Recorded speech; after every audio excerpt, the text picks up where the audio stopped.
Assalamualaikum warahmatullahi wabarakatuh. Salam sejahtera untuk kita semua. Shalom, Om Swastiastu, Namo Buddhaya, salam kebajikan, Rahayu. Yang terhormat Bapak Dr. Abdul Aziz MPD selaku dosen mata kuliah Bahasa Indonesia, serta teman-teman semua yang saya hormati. Terima kasih atas kesempatan yang diberikan kepada kami. Perkenalkan, saya Chelsea Daniel dengan NIM 250304501060 bersama rekan saya Tri Tundan dengan NIM 250304501056. Pada kesempatan kali ini, kami dari kelompok 13 akan membahas mengenai pembuatan laporan ilmiah. Baik, tanpa berlama-lama, mari kita masuk ke pemaparan materi. Pengertian laporan ilmiah. Laporan ilmiah adalah tulisan yang disusun secara sistematis dan objektif berdasarkan hasil penelitian atau pengamatan. Tujuannya adalah menyampaikan temuan secara jelas, logis, dan dapat dipertanggungjawabkan dengan menggunakan bahasa baku serta didukung data dan teori yang relevan. Ciri-ciri laporan ilmiah. Yang pertama yaitu sistematis, yang disusun dengan urutan yang runtut dan mengikuti struktur ilmiah. Yang kedua objektif, yaitu berdasarkan fakta dan data, bukan pendapat pribadi. Yang ketiga bahasa baku, yaitu menggunakan bahasa formal, jelas, dan tidak bertele-tele. Yang keempat menggunakan metode ilmiah, yaitu hasil diperoleh melalui proses penelitian yang terukur. Dan yang terakhir, didukung referensi, yaitu setiap informasi dilengkapi sumber yang valid dan dapat dipertanggungjawabkan. Berikutnya, struktur laporan ilmiah.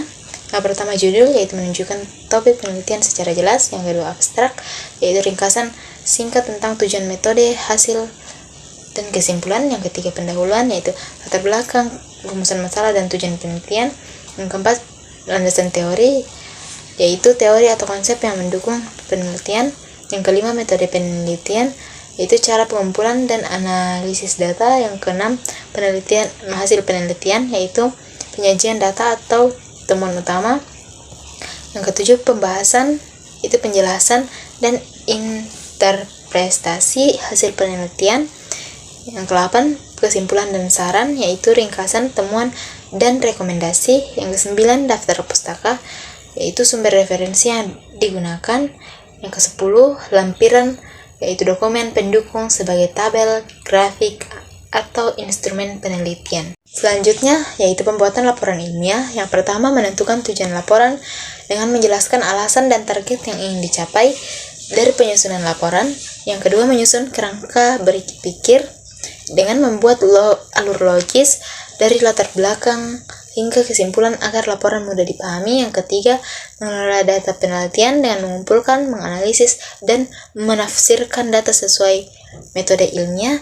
Yang keempat, menyusun isi laporan sesuai struktur dengan menulis laporan berdasarkan bagian-bagian standar seperti pendahuluan, metode, dan hasil.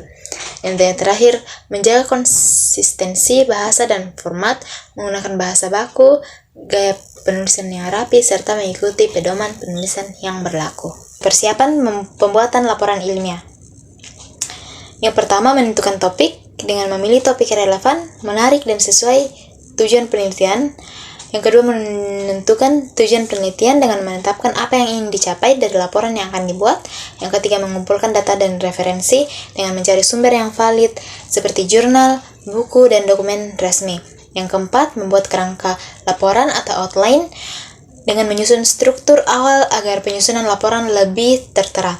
Dan yang terakhir, menentukan format penulisan dengan menyesuaikan gaya penulisan dengan pedoman kampus atau instansi, misalnya font, margin, sitasi. Selanjutnya, yaitu pelaporan ilmiah. Yang pertama, menyusun isi laporan secara sistematis dengan menulis tiap bagian laporan berdasarkan urutan struktur ilmiah. Yang kedua, mengelola dan menyajikan data dengan menampilkan data dalam bentuk tabel, grafik, atau diagram agar mudah dipahami. Yang ketiga, menulis bab demi bab dengan memulai pendahuluan, metode, hasil, hingga kesimpulan secara runtut dan logis. Dan yang keempat, menggunakan bahasa baku dan objektif dengan menjaga agar laporan tetap formal, jelas, dan tidak bersifat subjektif. Dan yang terakhir, menyertakan kutipan dan daftar pustaka dengan mengutip secara benar sesuai gaya sitasi atau APA, MLA, dan lain-lain untuk menghindari plagiarisme. Tindak lanjut laporan ilmiah. Yang pertama, melakukan revisi laporan dengan memperbaiki kesalahan isi, penulisan, data, dan format berdasarkan masukan atau evaluasi. Yang kedua, mempersiapkan presentasi dengan menyusun slide presentasi untuk memaparkan hasil laporan secara singkat dan informatif. Yang ketiga, mengumpulkan atau mempublikasikan laporan dengan menyerahkan laporan kepada dosen atau instansi untuk mempublikasikannya jika diperlukan. Dan yang terakhir, melakukan evaluasi akhir dengan menilai kekuatan dan kelemahan laporan sebagai bahan perbaikan untuk karya ilmiah berikutnya. Yang terakhir, kesimpulan. Pembuatan laporan ilmiah adalah proses yang terstruktur, mulai dari memahami ciri dan struktur laporan, melakukan persiapan, menyusun isi laporan secara sistematis, hingga menindaklanjuti hasilnya.